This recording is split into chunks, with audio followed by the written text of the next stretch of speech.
made the film because I was completely fascinated by the story.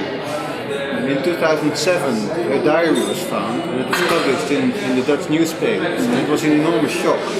It was on the front page of every newspaper that a Dutch girl was fighting with the FARC guerrilla. I mean, what the hell is she doing there? So there's immediately a question, because Holland is a fairly well-off country. It's compared to Colombia. It's at higher standard of living. So what's the choice for somebody to do that? I see a contrast there in what she did.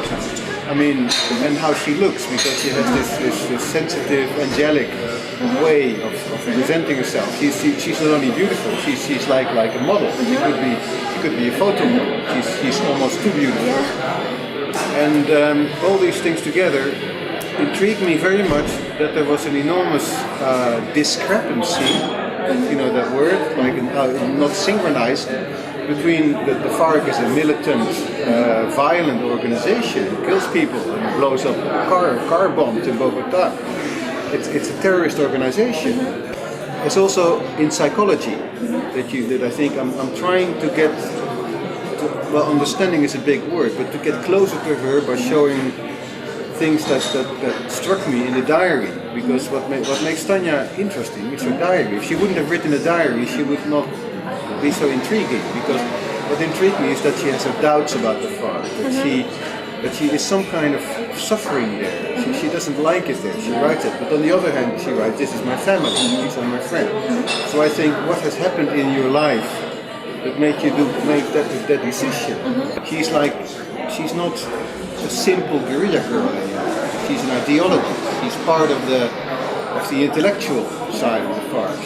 She makes the strategy.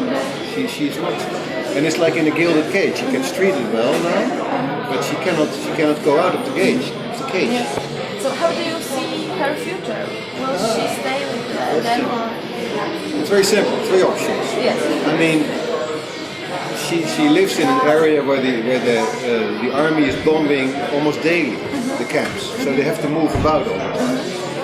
Now there's three options: whether she dies in a bombardment, then we may never hear of her, because the FARC does not have the usual things of burying their dead or letting know their names to the army.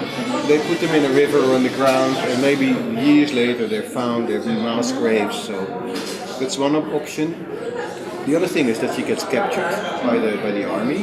They seize her, and then she may enter into a program like Litwin's program, Manos por la Paz, where she goes into some kind of reconciliation, but she will have to face justice. I mean, and the other option is that she walks out herself, like the other girl did, the Snyder girl, that she escapes, but then she will undoubtedly get in the hands of the army as well. So she will also have to go to justice and maybe get a trial, and then a whole new process starts, you know, about what type of punishment will she get.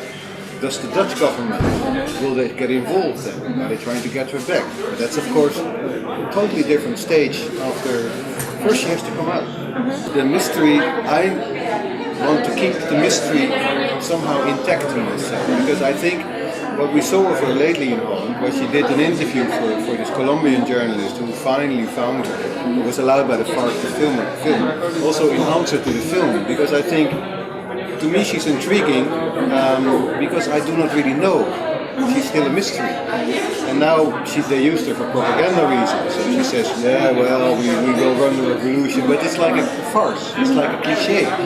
She's there in her Che Guevara outfit with a big gun, obviously posing for the camera, and still talking in this like 60s jargon.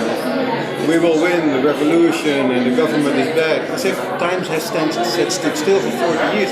In Colombia, things have changed too. I mean, the FARC used to be a good organization. They used to fight for the farmers. They wanted to do land reforms. But now they own the coca dealers. They demolish farm families. They hijack children. They kidnap children. So it's a completely corrupt mafiosi type of organization, still hiding behind an ideological, political cover. And my big question is that Tanya entered the farce when she should have known that, she could have known that. She has the intelligence for it, but somehow she tore down a mask for herself. She made herself blind.